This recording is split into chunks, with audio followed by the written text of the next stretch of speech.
So in the work that we do, our work is based on providing student voice, a platform, and developing student leadership. And recently, our work has become increasingly about creating student impact in our communities. So we have student voice as a platform. Yesterday, we had one of our students participating as a panelist with the United Nations Office on Drugs and Crime, not as a perpetrator or as a victim, but as a student voice for how education can be used to promote understanding of falsified medical products, which is something that I'm sure with a vaccine coming, we're all very interested in being sure and aware that the vaccine we're going to receive is not going to be falsified. And obviously all other medicines as well, but that's just a relevant example.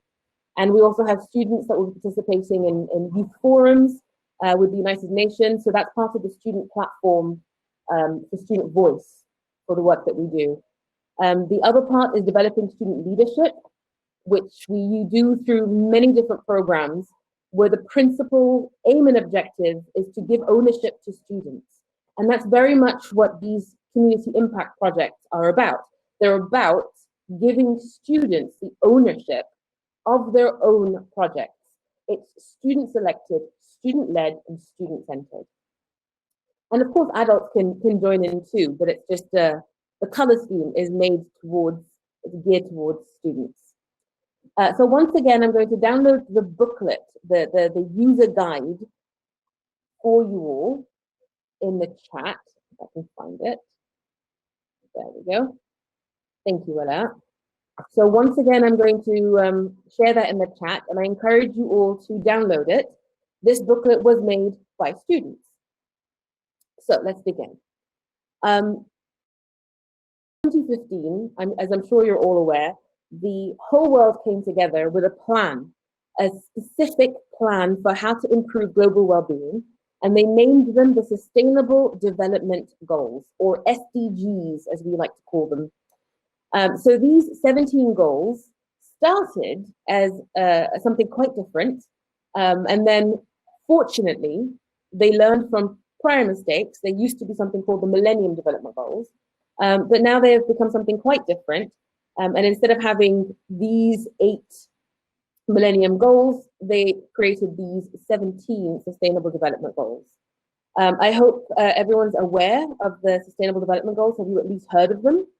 You can type in the chat, please, if you've heard of the Sustainable Development Goals.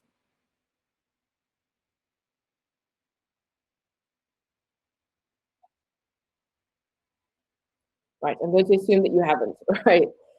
So these 17 goals were agreed upon by every nation on the planet as what is needed to be achieved by the year 2030 in excruciating detail with a lot of statistics for what we need to do to improve the lot of everyone in the world. And it's not necessarily a focus on disadvantaged communities, it's a focus on all of us. So as you can see, they've got nice, short, snappy titles like no poverty, zero hunger, good health and well-being, quality education, gender equality, clean water and sanitation. All things that are needed for the basic functions of life. And community projects, particularly humanitarian projects, do tend to focus on those first 6, the basic requirements of being a living human. However, there are other needs that we have as people and as communities, and that's where the next grouping of the Sustainable Development Goals comes in, where we're looking at Sustainable Development Goal 7, which is talking about access to clean energy, access to affordable clean energy. So a person living in Mali, where the average salary is around $250 a year, pays 7 times more for their electricity than average person in the United States of America. That doesn't feel right. That means that without access to electricity, there are so many other things that cannot be functional or will hinder the development and growth of that community. And then, of course, there's the whole decent work with SDG 8, innovation with SDG 9, making sure that everything is as equal as possible, reducing inequalities, making sure that everyone has access to a basic 10. And the sustainable cities one is a very popular one because of all the recycling and waste that can be engaged in with community activities so quickly. And of course, responsible consumption and production. So that's a little bit more about sort of industrial roles. So as you can imagine, as a student, it's much harder to provide affordable electricity for disadvantaged communities than it is to provide food. So it becomes a little bit of a more difficult scenario, but it's still extremely achievable. And I'll go into a little bit more detail about this later.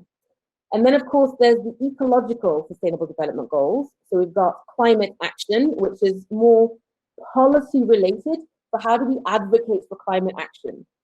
It's more about passing laws than it is about picking up litter. Then comes SDG 14, life underwater, SDG 15, life on land, where we're looking at preserving our natural ecosystems, particularly our waterways. So that's the ecological one, an extreme favorite among students and one that gets extreme traction with them. And then finally, there's the diplomatic SDGs, so peace and security and partnership for the goals. So I would like to ask you at this point, having had this introduction, if you could please go to the poll entitled, which SDG sector are you most interested in? And I'll give you a minute to share with me which sector you're interested in.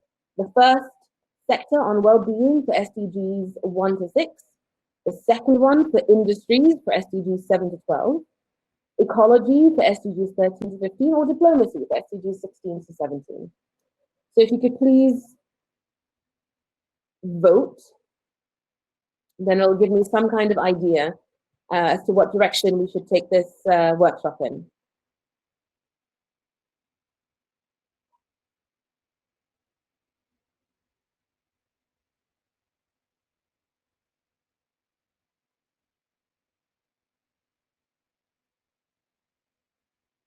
Can everyone see the polls to the right of the screen?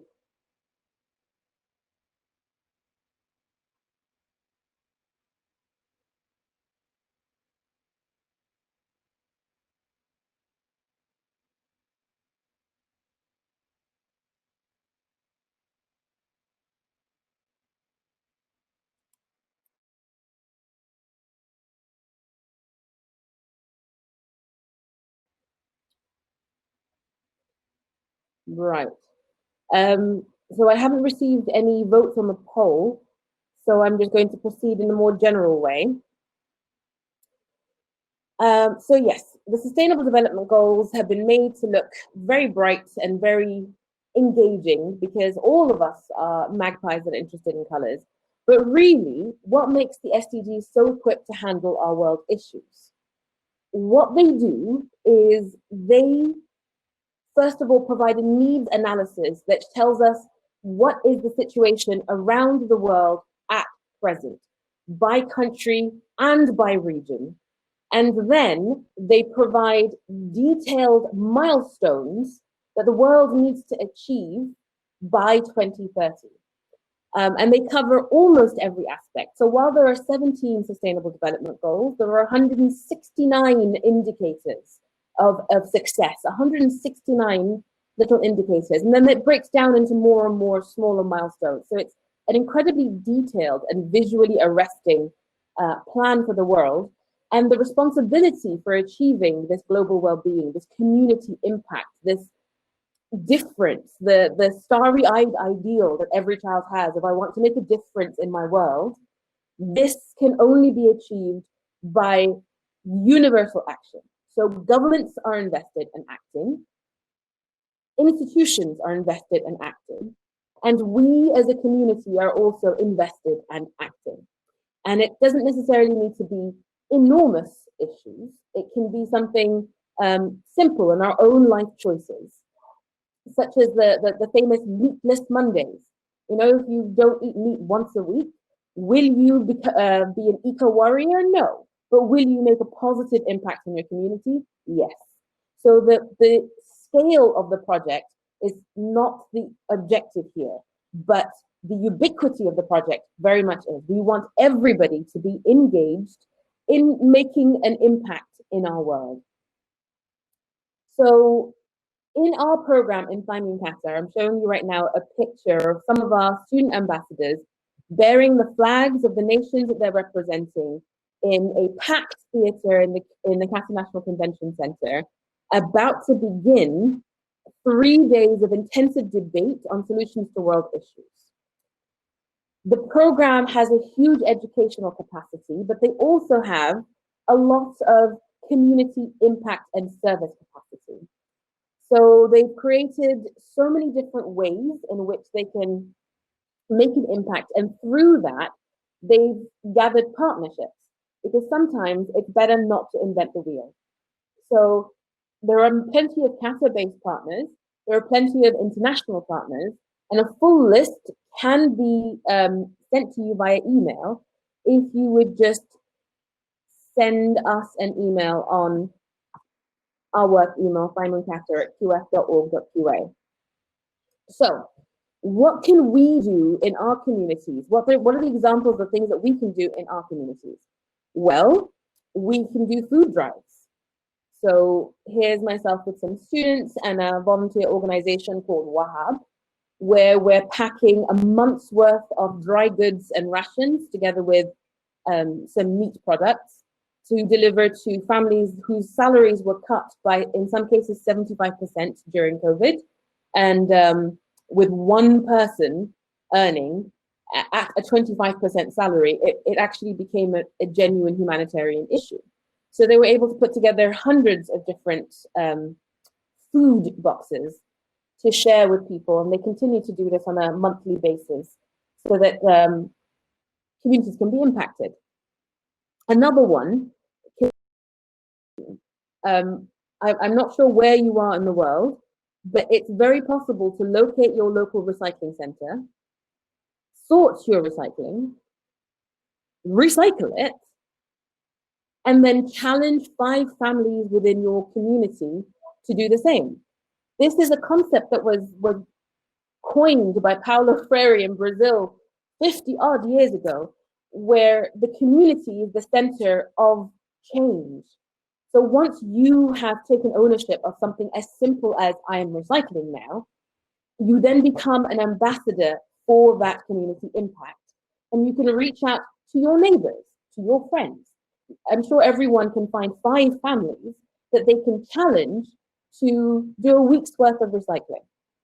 Once that initial inertia is overcome, it becomes quite simple to continue with it. It becomes a habit, in fact, and that's really what we're looking to do with programs like the recycling program. We want people to have habits. Other examples of student community projects are classrooms.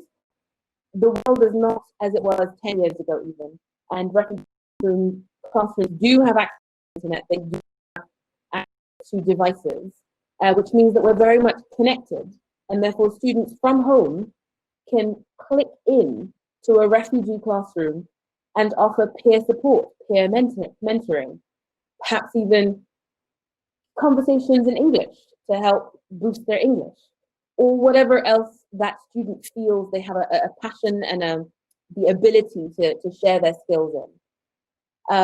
During the time of COVID, beach cleanups, remember when we used to be able to stand next to each other and touch each other? I remember those days.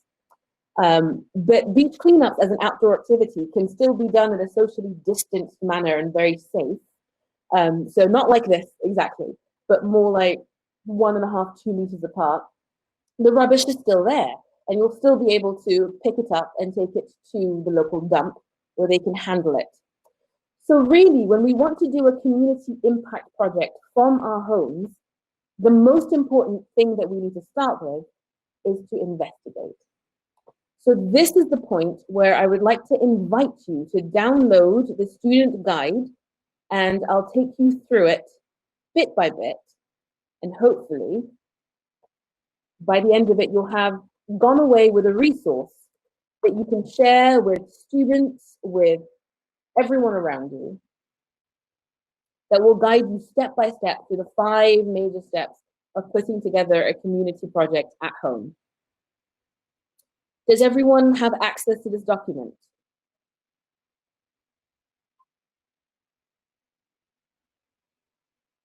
Wonderful, right.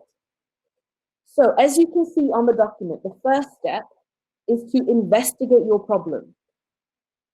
When I first started working within the NGO field, I was working with the UNHCR in Sudan, which is my country of birth and my nationality. And they had projects that were costing hundreds of thousands of US dollars. And the impact was for 300 people, which made absolutely no sense.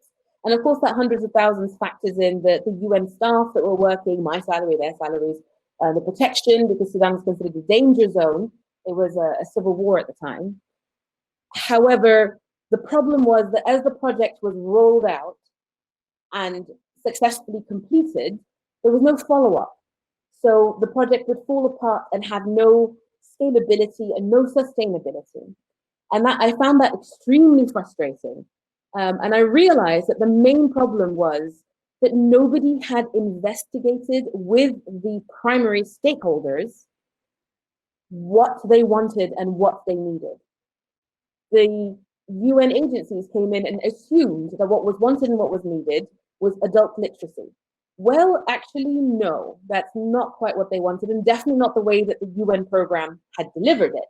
They wanted something that belonged to them and was a part of them and could be sustainable to them. So I found an NGO within Sudan that was doing the same adult literacy program, but it was doing it for 1/10 the price, and the impact was around 10,000 adults achieving literacy within the first 5 years. And the way they did it was by investigating the problem, actually connecting with people, doing a needs analysis. It seems simple, but it's astonishing how often people miss that completely. So for an at-home student community project, it's essential that we start with our own communities. We're going to try and focus on what are the needs of our own communities. The best way to become aware of what are the needs of our own communities is to compare them to the Sustainable Development Goals. If we look at the Sustainable Development Goals, and if all 17 of them are achieved, we would be living in a near utopia. None of us are living in a near utopia. So it's a good way to test our communities up against the Sustainable Development Goals. Is there no poverty in my community? Where can I find poverty in my community? Is there no hunger in my community? And so on and so forth. Does that make sense? Do we understand, like, how do we start our first steps of researching?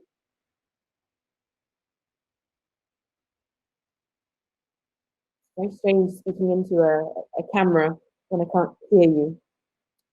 Right, so you can check with, your immediate surroundings. So for students, it would be your school community.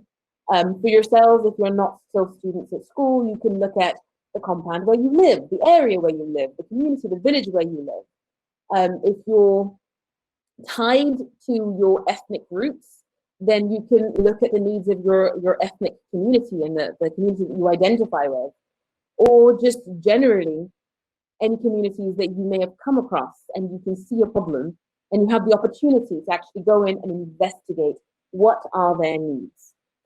So once you've identified the need, you need to find out who is the most vulnerable group for your issue.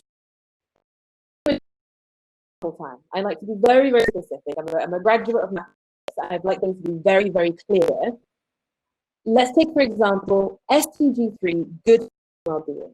As I said, the first 6 well-being SDGs are sometimes the easiest to deliver because it's more about community action. So good health and well-being, what does that mean? In good health and well-being, there is an indicator about mortality due to mental health breakdowns, which is an extreme concern for myself and something that I have personally worked within and worked with and lived with and studied with, and it's a passion of mine.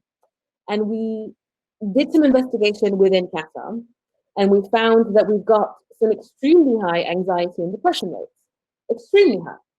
And you can see on the screen the statistics, it's quite depressing. And that women are far more impacted by mental health issues than men.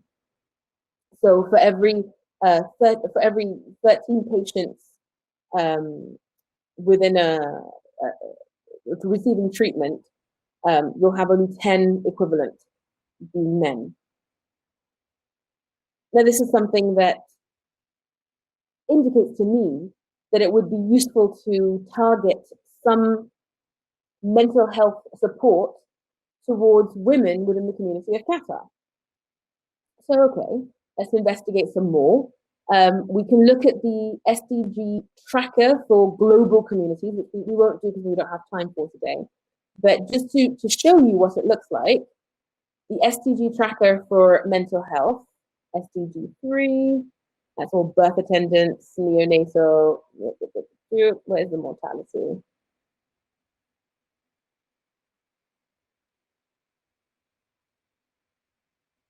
Right, there we go, the suicide mortality rate. And we can find that some of the areas that have the highest mortality rate are not necessarily the poorest by suicide. I don't know if you can see that we're looking at France, the USA, India, Sweden. You know, this is not necessarily connected to poverty. So making a community impact is not necessarily just for providing for the poorest, it's providing for all of us. And this is why it's something that, you know, we can easily compare against the SDGs and be like, aha, here's a problem, here's something that we can address through a community impact project.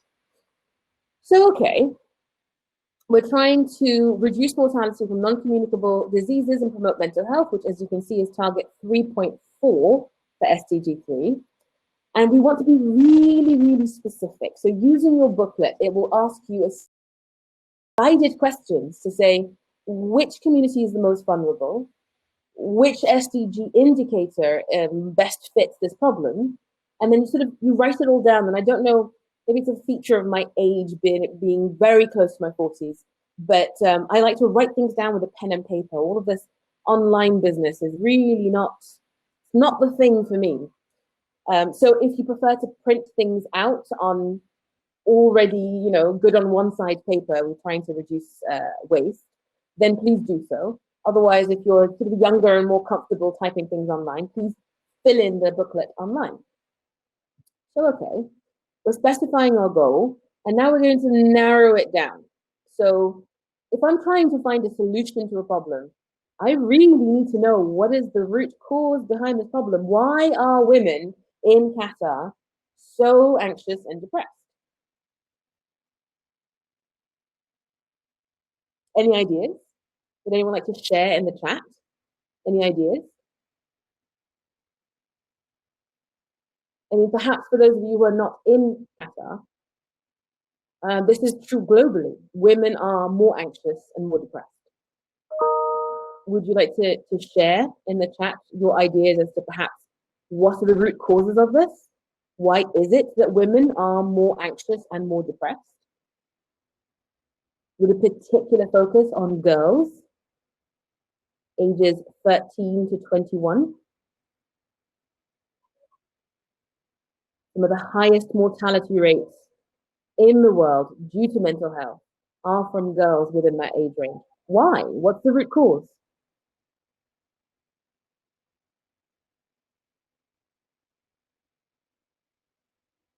It's very difficult to have a conversation. Any ideas at all? All ideas are welcome.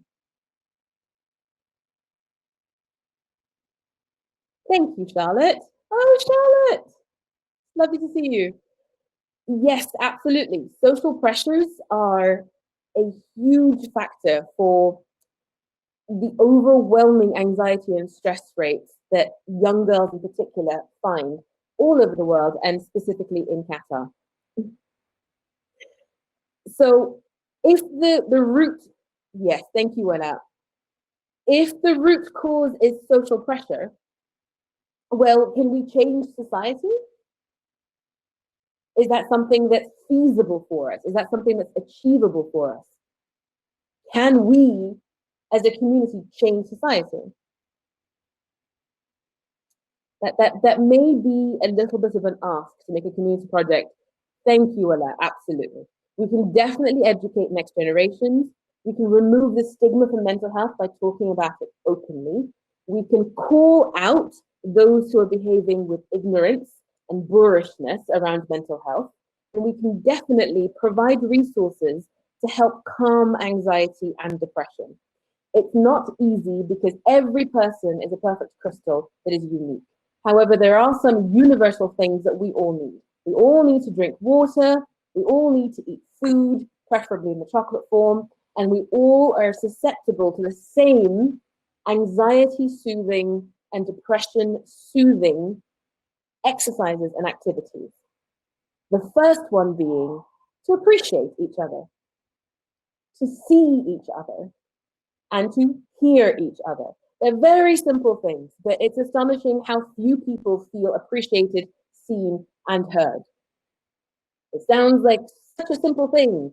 What are you saying, Fatma? Like, is this the solution to the world? Yes, yes, it is.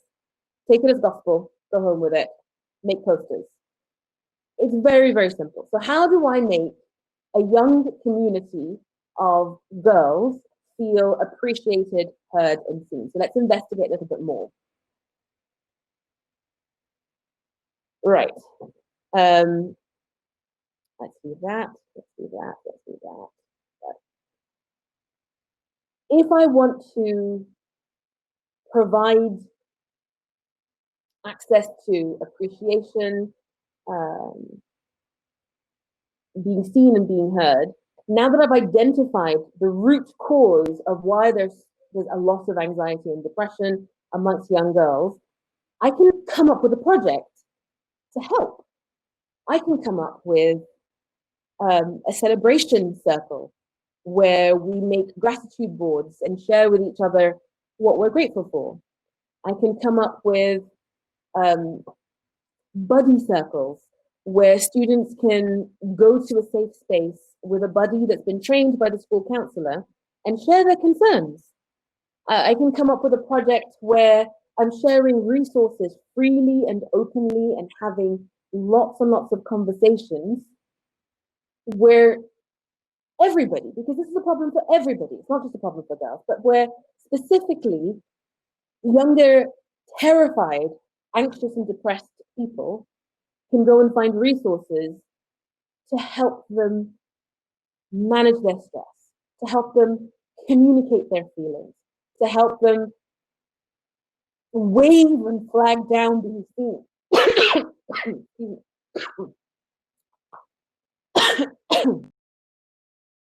Hooked up by the subject. Excuse me. So once the root cause is identified, it becomes much, much simpler to come up with a solution. And as Walat said, we can educate. Learning about how we function is going to be our biggest tool in reducing rates of anxiety and depression. Just like learning about what food is good for us to eat will be incredibly powerful in our own health and well-being. That's an excellent question, Walat. So Walat has asked a question in the chat that says, don't you think the problem with such projects is they get funded for a certain time and the effects will be gone after the fund is over? That's an exceptional question, Walat. And what this question tells me is that you're accustomed to seeing a project that comes from the top down. The point of a community impact project is it has very little to do with the top. They get very little involved. It's a student project that starts from the bottom upwards. And because it's a student project that starts from the bottom upwards, it becomes something that's inherited from generation to generation and sustains itself. And that's the important thing about engaging your community in your solution and your problem, is that people will feel seen and heard and appreciated and consulted, and the solution will be tailor-made to the community that you are working within. Does that answer your question? Oh, in regards to funding, it doesn't take any funding to create a listening circle or a buddy circle or a gratitude circle. Doesn't require any funding at all. The best things in life are free. Okay, if that answers your question, I'll move on. So other problems that I personally identified in Qatar are food wastage. I'm sure you're all aware. Thank you, Ella. Food wastage. I'm sure you're all aware of the vast quantities of food that is wasted within this country and many, many other countries, which is nauseating when you think of the amount of hunger and starvation that is happening in countries as near to us as a border away. Mental health stigmas, which, as we discussed earlier, can be removed through free and open education. Lack of resources for the disabled, disability rights in general are progressing at a very fast rate, but not fast enough, as far as I'm concerned. So we need to very much focus and narrow our problem down to a specific issue that we've identified within our community. Because when we identify the issue, we actually end up identifying a solution. At this point, if I'd be able to hear from you, I would ask if you have any issues that you identified already within your communities that you've already been made aware of. Because as people, or perhaps I'm just speaking for myself, we love to complain. Complaining is something that I can do as a PhD level. We love to complain, and listening to other people's complaints is incredibly satisfying, bonding, but also interesting, because you can find out what the issues are in that community through listening to people complain and, parsing out the whining from the actual legitimate concerns. You sit as judge and judge people's complaints and go, is that legitimate or is that just whining? Does it just need a nap? Hungry?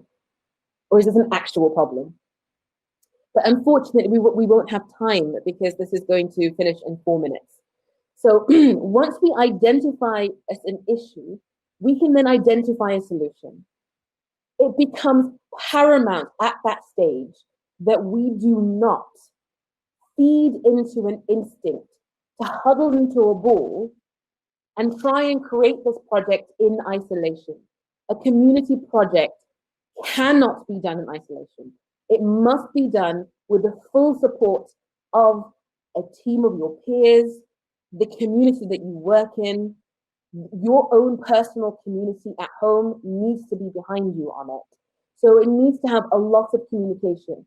So instead of getting together in social gatherings and having conversations about the latest TikTok video or whatever you kids do these days, get together and discuss issues, discuss problems, discuss your ideas and your solutions. And that has been by far the most powerful resource that any of us have ever had in trying to achieve a problem to a solution. Chatting. Actual chatting.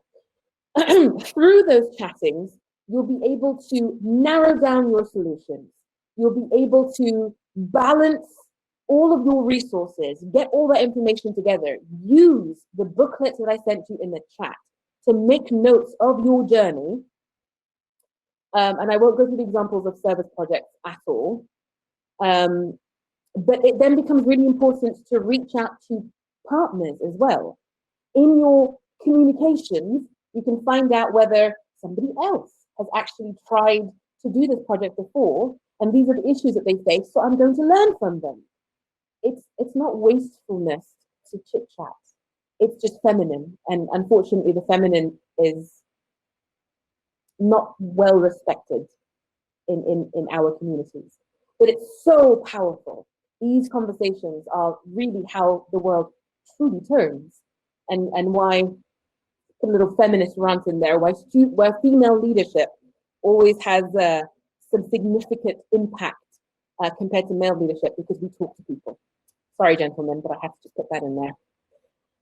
So you reach out, you communicate, you get partnerships, you manage your time. And through the booklet, I'm not going to walk you through it because one, we don't have time, and two, I assume that you're all literate, you can read. You'll be able to put together your SMART goals. You'll be able to Reach out to partners if you would like to connect to the partners that THIMUN Qatar students have already been working with. Please do feel free to email me on the number that I put on the email that I put in the chat. We'll get back to you very quickly. We're quite responsive. And then be sure that you're clear about the specifics of your project. As I said, I'm a mathematics graduate, so I like things to be 1, 2, 3 clear. How long is this project going to take? What are my resources? How will I know I've achieved this project? What's my time boundary on this project? How can I measure my success on this project? These are all things that you will be able to transfer to so many skills around your life. But specifically when it comes to project planning, it will save you so much trouble and hassle because you've got it down using the booklet, smart, with a specific issue where you've causes and you've come up with a solution that is collaborative with your community. So there have been, I think, since the launch of the Gaia's 25 odd registered projects with us, many, many, many more. There's so much more I would like to tell you, but they just unfortunately run out of time. But in the end, this is the most important one. Play to your strengths. If your strengths are people skills, play to your people skills. If your strengths are technical skills, play to your technical skills. If you have a weakness in people skills but a strength in technical skills, find a partner who has a strength in people skills and enroll them with your specific, passionate, smart, root cause idea. It's very hard to say no to that. So, in conclusion, I'd like to thank you all for your time. I hope I've given you some insight as to how to create a community project at home, even in the time of COVID, and how to organize it, and giving you some resources that you can take back and think over. And if you have any questions that you would like to ask, please do feel free to take a copy of our email, which I put once again in the chat. Thank you, Ola. It was very kind of you.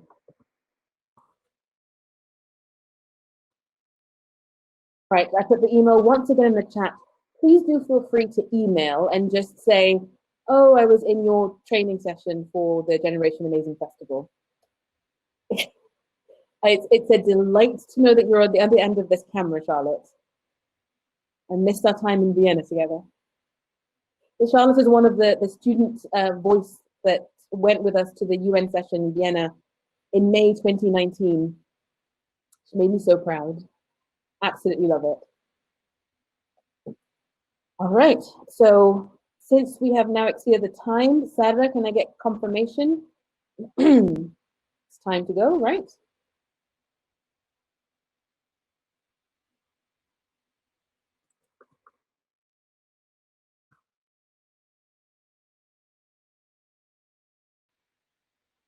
I believe it is. All right, thank you all very much for your time. Good evening and take care. I hope you have a fabulous football festival.